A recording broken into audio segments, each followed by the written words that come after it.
Hi గారు. Welcome to our channel. ప్రస్తుతం మనతో పాటు దాము బాలాజీ గారు సీనియర్ జర్నలిస్ట్ ఉన్నారు. వారితో ఒకసారి మాట్లాడదాం.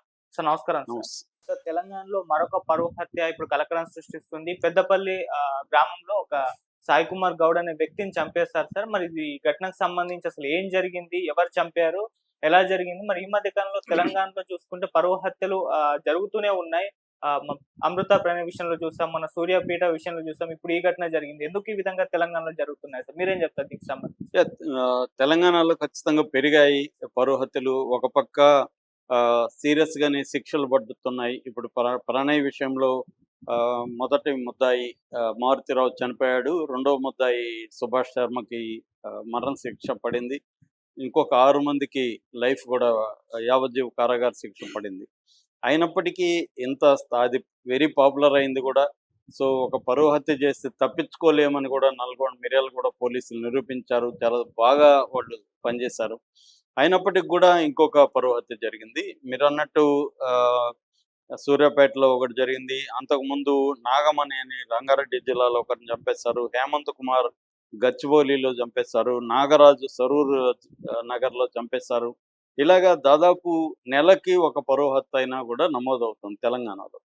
సో అంటే సంవత్సరానికి 10 నుంచి 20 హత్యలు ఇక్కడ జరుగుతున్నాయి. ఓవరాల్గా ఇండియాలో కూడా పరువు హత్యలు బాగా పెరుగుతున్నాయి. కాకపోతే ఏంటంటే problem, NCRB national crime records bureau మన క్రైమ్ని డేటాని కంప్లీట్గా అది స్టోర్ చేస్తుంది. స్టాటిస్టికల్ డేటా వాళ్ళ దగ్గర ఉంటుంది. వాళ్ళ దగ్గర ఈ క్రైటీరియా లేదు. పరువు హత్యలు అనే ఒక సపరేట్ క్రైటీరియా వాళ్ళు పెట్టలేదు. అన్ని హత్యల కిందనే లెక్కేసేస్తున్నారు. లేదు చనిపోయిన వ్యక్తి ఎస్సీ అయితే ఎస్సీ ఎస్టీ అట్రాసిటీస్ కింద వెళ్ళిపోతుంది అనమాట. సో అందువల్ల పరువు హత్యలు రియల్గా ఎన్ని జరుగుతున్నాయి సంవత్సరానికి అని కరెక్ట్గా లెక్కలు రావట్లేదు. ఒక అంచనా ప్రైవేట్ ఆర్గనైజేషన్స్ దీని మీద కొంతమంది ఎన్జిఓలు పనిచేస్తున్నారు. వాళ్ళు కలెక్ట్ చేసిన డేటా ప్రకారం సంవత్సరానికి కనీసం 1000 నుంచి 2000 మంది చనిపోతున్నారు పరువు హత్యల్లో అనేది చెబుతున్నారు. సో ఇప్పుడు ఇక్కడ మళ్ళీ మొన్ననే ప్రణయ్ హత్యకు సంబంధించి కోర్టు తీర్పు వెలువడింది. 1 మంత్ కూడా కాలేదు. ఇప్పుడు మళ్ళీ ఒక పరువు హత్య చోటు చేసుకుంది. ఇదేంటంటే పెద్దపల్లి జిల్లాలో ఎలిగేడు మండలం ముప్పిరి తోట అనే ఒక గ్రామంలో పూరెళ్ళ పరశురాములు జోష్న అనే భార్యాభర్తలు ఉన్నారు. వాళ్ళకి ఒక కొడుకు కూతురు హెల్త్ బాగాలేక చనిపోయింది. కొడుకు ఉన్నాడు. కొడుకు 23 ఏళ్ళు. పూరెళ్ళ సాయి కుమార్ గౌడ అబ్బాయికి. సో ఈ అబ్బాయి మొన్న బర్త్డే జరుపుకున్నాడు. బర్త్డే జరుపుకొని బర్త్డే కోసం సరుకులు కొనడానికి వెళ్ళాడు కారు తీసుకొని. వెళ్తుంటే కారు యాక్సిడెంట్ అయింది.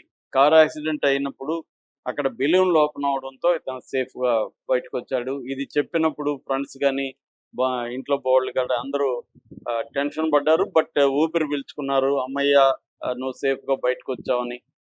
దాంతో మరింత హ్యాపీగా చేసుకున్నాం. ఒక ప్రమాదం నుంచి ప్రాణాలతో బయటపడ్డాడు కదా అని వాళ్ళు పార్టీని హ్యాపీగా బర్త్డే పార్టీని నైట్ జరుపుకుంటుంటే సడన్గా ఒక వ్యక్తి గొడ్డలతో వచ్చి అతన్ని నరికి చంపేశాడు. సో ఎంత విషాదం అంటే అప్పుడే ఒక ప్రాణాలతో బయటపడిన ఒక ప్రమాదం నుంచి బయటపడి హ్యాపీగా పార్టీ సెలబ్రేట్ చేసుకుంటున్న వ్యక్తిని ఇంకొక వ్యక్తి వచ్చి సడన్గా చంపేయడం అనేది ఒక షాక్కి గురి చేసింది అందరినీ కూడా. సో ఇమీడియట్గా పోలీసులకు ఫోన్ చేశారు. పోలీసులు వచ్చి అతన్ని సుల్తానాబాద్ పట్టణం సంబంధించి తీసుకెళ్లారు. పోస్ట్ మార్టం జరిపారు. ఇప్పుడు ఇంకా డీటెయిల్ వివరాలు రావట్లేదు కానీ చంపిన వ్యక్తి పేరేంటి, అతను ఎవరు ఏంటి అనేది ఇంకా డీటెయిల్గా రాలేదు. కానీ విషయం అయితే ఇప్పటివరకు మన దగ్గరకు వచ్చిన విషయం ఏంటంటే ఈ అబ్బాయి సాయి కుమార్ గౌడ్ అనే అబ్బాయి అదే ఊర్లో ఒక అమ్మాయిని లవ్ చేస్తున్నాడు ఎప్పటి నుంచో. సో అనేక సార్లు అమ్మాయిల నాన్న బంధువులు ఈ అబ్బాయికి చెప్పారు, ఇలాగా నీ కులం వేరు మా కులం వేరు, మా కులం జోలికి నువ్వు రావద్దు, మా అమ్మాయి జోలికి రావద్దు అని అనేక సార్లు హెచ్చరించాడు. కానీ ఇతను మానుకోలేదు సాయి కుమార్. సో దాంతో ఇతను హెచ్చరించినా మానుకోవట్లేదు. ఇది ఊర్లో కూడా అందరికి తెలిసిపోయింది. సో దాంతో ఆ అమ్మాయిల ఫాదరే గొడ్డలు తీసుకొచ్చి తను నరికేశాడు. అంటే బర్త్డే రోజే వీడిని చంపాలి అని ఒక ముందుగానే ప్లాన్ చేసుకొని అతను కక్ష పెట్టుకొని ఇతన్ని చంపినట్టుగా ఇప్పటి వరకు వార్తలు వస్తున్నాయి. ఇప్పుడు అతను ఎస్కేప్ అయిపోయాడని చెప్తున్నారు.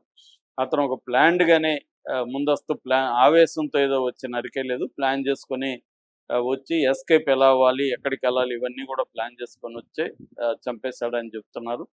సో ఇప్పుడు పోలీసులు అతన్ని ఆచూకీ కనిపెట్టడానికి వాళ్ళు ప్రత్యేక బృందాన్ని ఏర్పాటు చేసి తిరుగుతున్నట్టుగా చెబుతున్నారు. సో బేసిక్గా అయితే సాయి కుమార్ అదే గ్రామంలో ఉండే తనకంటే సోకాల్డ్ పెద్ద కులం అమ్మాయిని లవ్ చేయడం వల్లనే వాళ్ళ ఫాదర్ చంపేశాడు అనేది ఇప్పటివరకు మనకు వస్తున్న వార్త.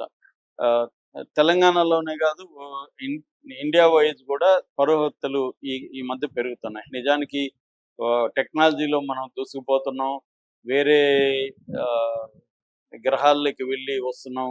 మొన్న కూడా మనం చూసాము సునీత విలియమ్స్ ఇంటర్నేషనల్ స్పేస్ ప్లే ఉండి వచ్చింది. ఆమె మొత్తంగా 608 రోజులు ఆమె 3 మిషన్లలో గడిపొచ్చింది. అంటే ఒక స్పేస్లో కూడా మనుషులు వెళ్ళి గడుపుతున్నాం, కానీ ఇంకా మనం ఇది అనాగరికంగా ఎప్పుడో కొన్ని శతాబ్దాల నాటి కులాలలో ఇరుక్కుపోయి ఇంకా కుల హత్యలు, దాన్ని మళ్ళీ పనికిమాలిన పేరు ఒకటి పెట్టారు పరువు హత్యలని.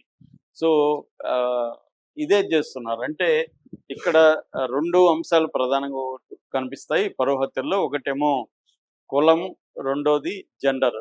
అంటే ఇప్పటికి కూడా తాము పెద్ద కులం అని తమ ఈక్వల్ కులంలో లేదా తమ కులంలో లేదా తమకు ఈక్వల్ కులంలో లవ్ చేస్తే వీళ్ళకి ఇబ్బంది లేదు. ఈ మధ్య మనం చూస్తే ఎక్కువగా డబ్బు, సెలబ్రిటీసు, డబ్బున్న వాళ్ళు వీళ్ళల్లో చూస్తే ఇంటర్ కాస్ట్ మ్యారేజ్లు. అవి ఏమో అగ్రకులం టు అగ్రకులం. ఒక రెడ్డి కమ్మ, కాపు కమ్మ, కాపు రెడ్డి, లేకపోతే బ్రాహ్మణ్, ఇలాగ రాజు. ఈ అగ్రకులంలో విత్ ఇన్ ద అగ్రకులంలో ఇంటర్ కాస్ట్ మ్యారేజెస్ బాగా పెరిగాయి. కానీ పెద్ద కులం వాళ్ళు ఒక ఎస్సీలను ఇంకొకరిని పెళ్లి చేసుకోవడం లేదు. ఇక్కడ ఏంటంటే కులం అండ్ వర్గం 2 కనపడతాయి. అంటే రిచ్గా ఉంటారు ఇద్దరు కూడా. 2 కులాల వాళ్ళు రిచ్గా ఉంటారు. పూర్గా ఉన్న వాళ్ళని మనం ఏ సినిమా ఫ్యామిలీ చూసినా పూర్గా ఉండేవాళ్ళు వాళ్ళు చేసుకోరు. రిచ్గా ఉండి కులం వేరైనా పర్లేదు అనుకున్న ఇది మనకు బాగా కనిపిస్తుంది. అది కూడా అగ్రకులం. కిందికి వచ్చేసరికి లేదా మిడ్ రేంజ్కి వచ్చేసరికి వాళ్ళల్లో కూడా అగ్రకుల ఇంటర్ కాస్ట్ మ్యారేజ్లు ప్రాబ్లం లేదు, కానీ వాళ్ళకంటే కింది కులాలు అనుకునే వాళ్ళు బీసీలు కావచ్చు, ఎస్సీలు కావచ్చు. మళ్ళీ దాంట్లో కూడా ప్రాబ్లం, బీసీలు కూడా చంపుతున్నారు ఈ మధ్యకాలంలో. నిజానికి బీసీలే ఎక్కువ చంపుతున్నారని కూడా కొన్ని ఎన్జిఓలు ప్రకటించాయి. ఎందుకంటే వాళ్ళు బీసీలు వాళ్ళ అగ్రకులాలతో పోలిస్తే వాళ్ళు తక్కువగా సమాజం భావించినప్పటికీ ఈ మధ్య చాలా బీసీ కులాలు కూడా డబ్బు కావచ్చు, రాజకీయాల్లోకి బాగా రావడం, ఇవన్నీ అంటే సోకాల్డ్ పరువు వస్తూ ఉంది వాళ్ళకి. ఆ పరువు వస్తే రావడం వల్ల వాళ్ళ పిల్లల్ని, అమ్మాయిల్ని ఎస్సీలు ప్రేమిస్తే వీళ్ళు సహించలేక ఆ ఎస్సీలని చంపడం, ఎస్సీ మేల్స్ని చంపడం అనేది జరుగుతుంది బీసీలు కూడా. ఇక మళ్ళీ కొంత విమర్శ ఏమంటే ఈ మధ్య ప్రణయ్ అప్పుడు కూడా కొంతమంది అగ్రకుల మేధావులు కాదు మిగతా వాళ్ళు విమర్శ పెట్టింది ఏమంటే, మీరెందుకు ఒక మాదిగ మాల ఇంటర్ కాస్ట్లు మ్యారేజ్లు జరుగుతున్నాయి చెప్పండి, అదే మాలల్లో మళ్ళీ 50 కులాల పైన కింది కులాలు ఉన్నాయి, వాళ్ళని మీరు పెళ్లి చేసుకుంటున్నారా? మీరు ఎంతసేపటికి మాకంటే పెద్ద కులాలను పెళ్లి చేసుకోవాలని మీరు ఎందుకు ట్రై చేస్తున్నారన్న విమర్శలు కూడా వస్తున్నాయి. ఇవన్నీ రావచ్చు, తప్పు లేదు, వాటి డిబేట్ జరగచ్చు, తప్పు లేదు. కానీ చంపడం అనేది ఘోరమైన విషయం. వాళ్ళు చేసిన తప్పంతా ప్రేమించుకోవడమే.